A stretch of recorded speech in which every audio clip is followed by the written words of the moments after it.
देखो वो रामजी लाल को जिसने भी राज्यसभा भेजा, मेरी राय है कि यदि आगे किसी को भी राज्यसभा भेजा जाए तो उसका मेडिकल टेस्ट जरूर करवा लें, क्योंकि ऐसे लोगों के दिमाग की बत्ती खत्म है, उम्र ज्यादा होगी, दिमाग काम कर नहीं रहा।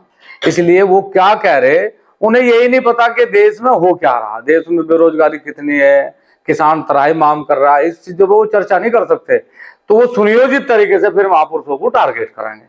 महापुरुषों को टारगेट करेंगे तो महापुरुष सबके हैं, 36 बिरादरी के महापुरुष है। Missile man APJ Abdul Kalam को यदि कहा गया तो उन्होंने भारत के लिए उसका प्रयोग करा, किसी जाति के लिए नहीं करा। तो इसलिए महापुरुषों का यदि अपमान होगा तो राजपूत समाज नहीं, 36 बिरादरी उस अपमान में हमारे साथ है और खड़ी है। और ये आंदोलन जब तक रहेगा, जब तक वो व्यक्ति कभी भी अपने जीवन में इस प्रकार की गलती यदि दोहराएगा तो उसे दंड दिया जाएगा, चाहे वो कोई भी हो। उसे दंड देने के लिए हम लोग तत्पर हैं। सरकार उसे क्या कहेगी क्या नहीं कहेगी, अखिलेश उसे क्या कहेंगे क्या नहीं कहेंगे, लेकिन हम उसे 100% इसका दंड देंगे। अच्छा, अभी राजपूत समाज के कुछ युवाओं ने थाने में प्रदर्शन किया था और उसमें हरिंदर मलिक जो सांसद है और विधायक पंकज मलिक, उनको निशाने पर लाए और कहा कि अगर वे गांव में घुसे तो उनके कुर्ते फाड़ देंगे। देखो ये बच्चे हैं, उन्हें ऐसी भाषा का प्रयोग नहीं करना चाहिए, लेकिन मैं एक बात जरूर कहूं कि उन बच्चों की भावनाएं इसलिए ज्यादा आहत हैं क्योंकि उन्होंने हरिंदर मलिक जी को वोट दिया और गांव के बूथ पर खड़े होकर वो लड़े और लड़ के वोट दिया। आज उनका सांसद रामजी लाल हमारा सांसद थोड़ी राज्यसभा का, वो तो राज्यसभा का सदस्य है। हमारे सांसद, इस क्षेत्र के सांसद तो हरिंदर मलिक बनाए थे ना लोगों ने, 36 बिरादरी ने वोट दिया होगा तभी बने होंगे वो। तो उन्हें ख्याल रखना चाहिए अपने क्षेत्र का, अपने क्षेत्र की जनता का। इस प्रकार से पल्ला झाड़ने से कि मुझे नहीं पता, मैं तो विज्ञान इसका छात्र नहीं हूं, इतिहास का उसका छात्र, ये सारी बात कहना एक सभ्य आदमी के लिए शोभा नहीं देता। और फिर मेरा कहना ये है बच्चों से भी, क्यों कहें वो कि गांव में आओगे कुर्ते फाड़ेंगे, हमें जरूरत ही नहीं कुर्ते फाड़ने की। फिर आएगा चुनाव, फिर चुनाव में अपनी व्यवस्थाएं देखेंगे और प्रयास करेंगे कि जो आदमी सदन में जाने के बाद भी सदन की मर्यादा का नहीं रख सकते, उन्हें सदन में जाने से रोकने का फिर प्रयास करेंगे। जब सदन में सांसदों का अलग रोल होता है, वो विपक्ष के हो उनका सरकार का पक्ष करना और जो मतलब सरकार के विरोध में आवाज उठाना, कोई अगर गलत हुआ, और सत्ता पक्ष के है तो वो सरकार का पक्ष करेगा। तो अब काफी समय से देखा जा रहा है कि सदन में कोई कानून नहीं बनाया जाता, ना उसका किसी को, जो अगर कोई सरकार बना रही ना उसका कोई विरोध होता। जो महापुरुष है उनके खिलाफ अनाप शनाप बयानबाजी और जो देश के लुटेरे रहे जैसे औरंगजेब है, औरंगजेब का महिमा मंडन किया जा रहा।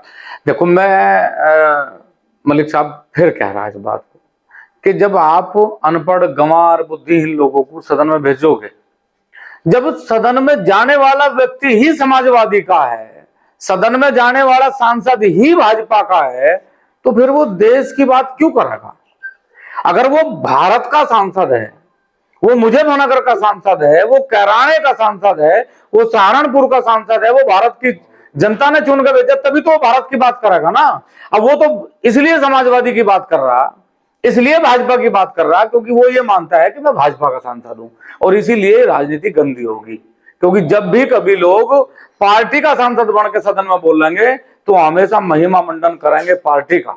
उन्हें कोई मतलब नहीं क्षेत्र में क्या हो रहा, क्या होना, क्या नहीं होना, कहाँ सड़कें बननी, कहाँ नलका लगना, कहाँ लोगों को रोजगार देना, उन्हें कोई मतलब नहीं।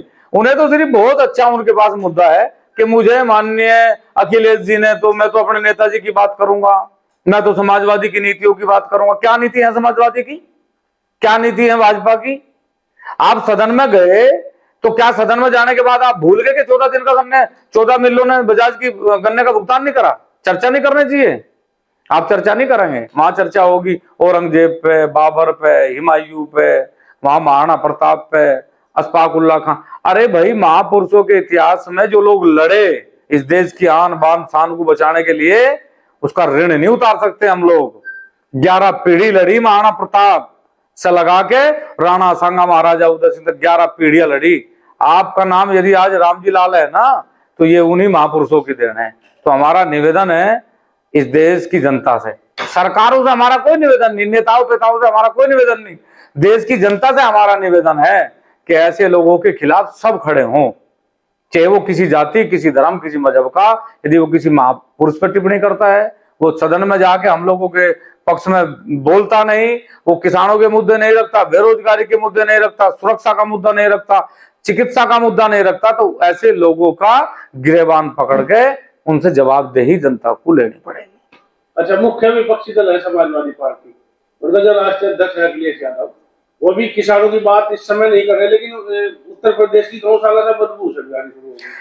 देखो मैंने क्या कहा ना, अखिलेश जो अपने, देखो मैं अखिलेश के बारे में एक बात स्पष्ट कर दूं, अखिलेश एक ऐसा व्यक्ति है राजनीति में जिसने सबसे पहले अपने परिवार को टारगेट करा, अपने पिताजी का अपमान करा, फिर अपने चाचा का अपमान करा, और इस पार्टी को अपने कंधों पर रख के सारा पैसा लगा के खड़े करने वाले स्वर्गीय श्री अमर सिंह जी का अपमान करा।